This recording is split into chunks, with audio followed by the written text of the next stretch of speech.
So Howard, taking a look at the buyback activity that we saw during 2023 and looking ahead to 2024, how we are set up going into the new year, taking into account where we saw the majority of some of that activity with some of those larger cap, specifically within tech, larger cap tech names. What does that then tell us about expectations for the new year? I'm looking for about a 9.5% to 10% increase in buybacks next year. This year, we actually declined almost 15%.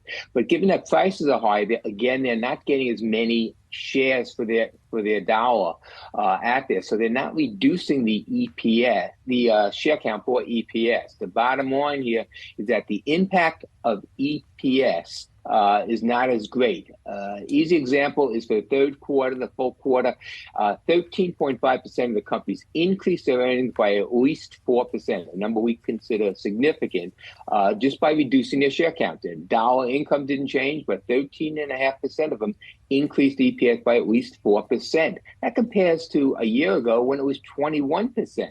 We're expecting that number to probably go down next year in 2024 because prices are higher. Not for everyone. I mean, it's definitely a sector situation at this point. We think financials may be pulling back a little. There's new regulatories in there, so they are protecting their dividends the way they did in 2022. We also see that IT will continue.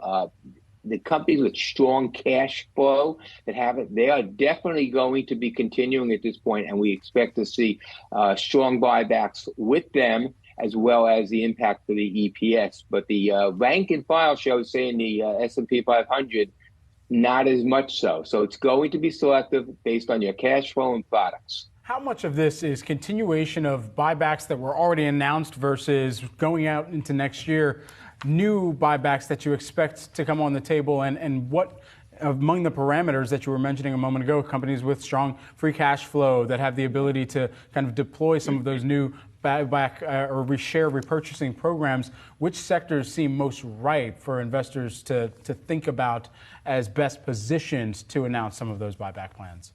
Yeah, the announcements we found typically do follow through, and companies do what they're saying within a reasonable amount. But last year, not so as much, as cash flow became an issue, even though stock prices were going up. And again, companies were getting less shares for their dollar because prices were higher.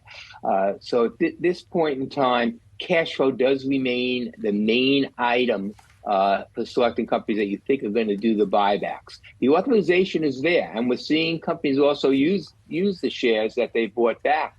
Within energy especially, we've seen companies, Exxon as the prime example, using their treasury shares that they've done buybacks for to do M&A. We think that will continue also. It's an easy way to purchase companies, especially if the dilution is not too bad.